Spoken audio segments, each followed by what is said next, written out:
Money.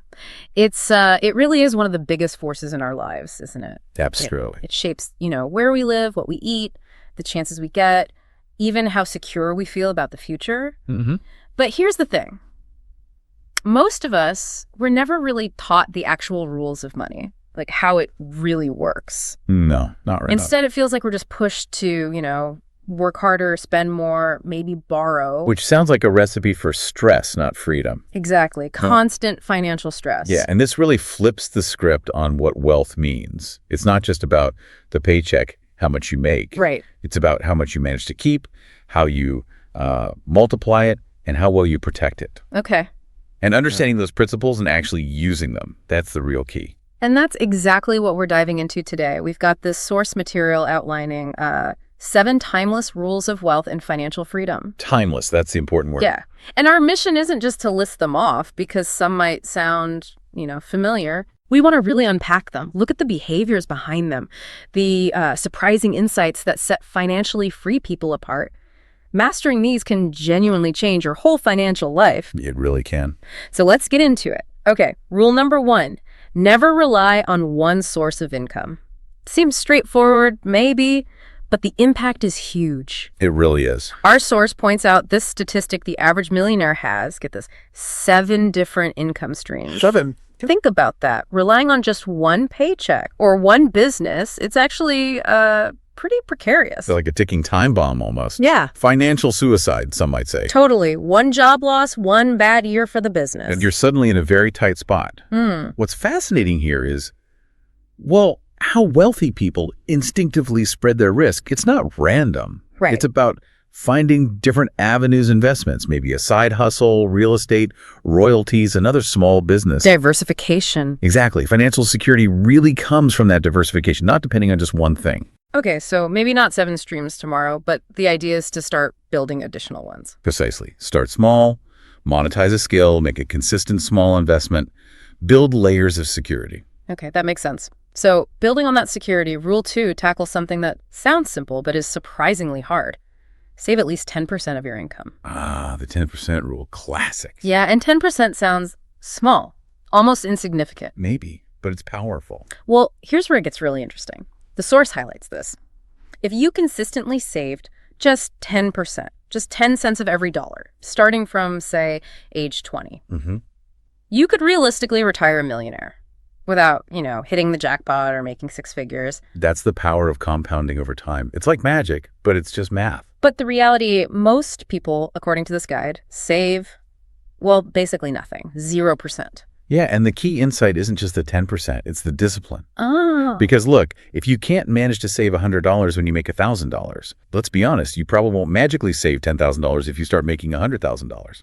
Good point. It really raises that question. Yeah. Who's controlling whom? Are you controlling your money? Or is it controlling you? Exactly. Saving, even at 10%, is proof that you are in charge. That discipline. This leads right into rule number 3. When your income increases, don't increase your expenses. This is a big one. Lifestyle inflation. Yeah, the source calls it the silent killer of wealth. And we've all seen it, right?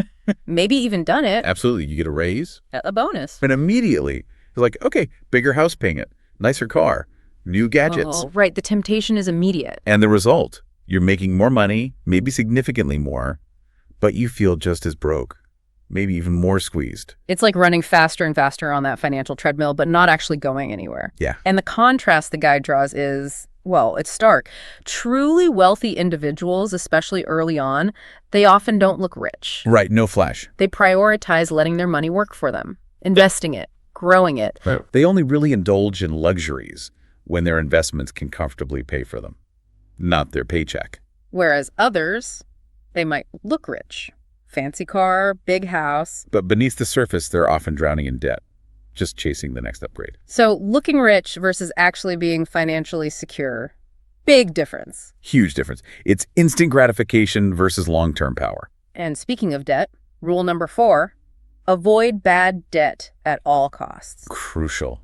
Absolutely crucial. The guide is pretty blunt here. Calls some debt slavery dressed in fine print. Says lenders thrive on keeping people in, financial chains. Strong words, but there's truth there for certain kinds of debt. Yeah, it stresses the difference. There's good debt, maybe, like a mortgage on a house that gains value or a smart business loan. Debt used to acquire an asset that ideally grows in value or generates income. Right, but then there's bad debt, the stuff that just drains you.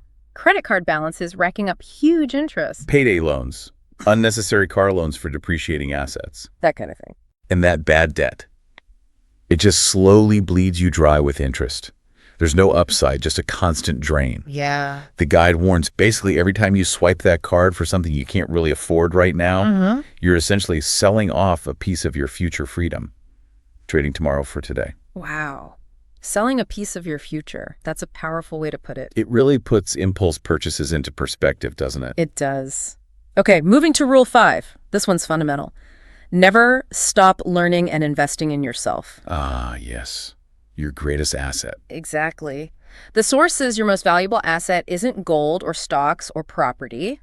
It's you, your knowledge, your skills. Makes sense. Think about the super successful people. Warren Buffett reading, 500 pages a day? Yeah, incredible discipline. Or Elon Musk teaching himself rocket science, basically. They're always learning, always growing. They see themselves as the primary investment. And it's because knowledge compounds, just like money does. How so? Well, the more you learn, the more connections you make, the more value you can create. And the more money tends to flow towards that value. So it's like building intellectual capital. Precisely. The guide puts it very directly. If you stop learning, you essentially stop earning, or at least you cap your potential. Okay, so constant growth is key. Online courses, reading, workshops. Whatever keeps expanding your skill set and understanding, it pays dividends. Right. Now, rule 6, this one might sting a bit. Don't go broke trying to impress others. Oof. Yeah. The keeping up with the Joneses trap. Totally. And the guide lays out a harsh truth. Most people, they honestly don't care that much about your new car or designer bag. Sad, but true, mostly. And the few who do seem to care, well, they aren't paying your bills, are they? Definitely not. Yet millions apparently go broke chasing that appearance, trying to project a lifestyle they just can't afford. And it's funny because, as the guide points out, real wealth tends to be quiet. It doesn't need to scream for attention. It whispers. Yeah, it whispers. True financial power is about freedom, options, security, not flashy toys necessarily. But, sometimes people argue, isn't a fancy car or nice suit an investment in your image, especially in certain businesses? That's a fair question. The guide would likely argue that impressing others primarily makes them rich. The brands, the banks, the credit card companies. They profit while you stay broke. Exactly. It keeps you on their treadmill. So the intent matters. Is it truly essential for income generation? And can you actually afford it without compromising your financial base? That's the critical filter. Most impressing other spending doesn't pass that test. It's consumption, not investment. Got it. Okay, that leads us to the final rule, number 7. Develop a money mindset. The foundation for everything else, really. Yeah, it argues that wealth isn't just about the numbers. Fundamentally, it's a mindset, a psychological approach. It contrasts how many people see money mainly as something to spend. Get it, spend it. The default mode for many. Whereas financially successful people see it as something to multiply, to leverage, to grow. And that difference, it's psychology. It absolutely is. If we connect this to the bigger picture, it really comes down to your core beliefs about money. How so? Well, if deep down you believe money is scarce, hard to get, you'll probably cling to it tightly, maybe fearfully. Yeah. And ironically, you might miss opportunities. Okay. But if you cultivate a belief that money is abundant, that value creation attracts it, and you learn the rules, you start to attract it and grow it more naturally. So it's not just wishful thinking, it's about shifting focus. Yeah. From just getting money to creating value. Exactly. It's an active psychological shift. And the guide is clear. Until you master your mindset, you'll never truly master your money. It affects every single financial decision. Wow. Okay. So those are the 7. Powerful stuff. Truly timeless principles. Yeah, our source calls them timeless truths. Ignore them, and you're likely looking at a financial struggle. Constant uphill battle. But really grasp them, master them. And you can unlock serious financial freedom, the kind most people only dream about. But here's the kicker, the shocking reality the guide points out. What's that? Most people kind of know these rules, at least vaguely, right?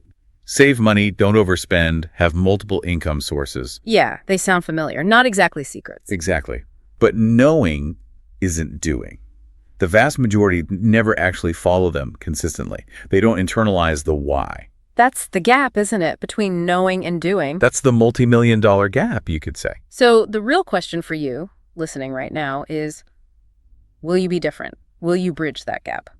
Because ultimately, wealth doesn't automatically go to the smartest person or even the hardest worker. Not necessarily. It goes to the people who understand the rules of the money game and then actually choose to play by them consistently. That's the bottom line. Play the game by the rules.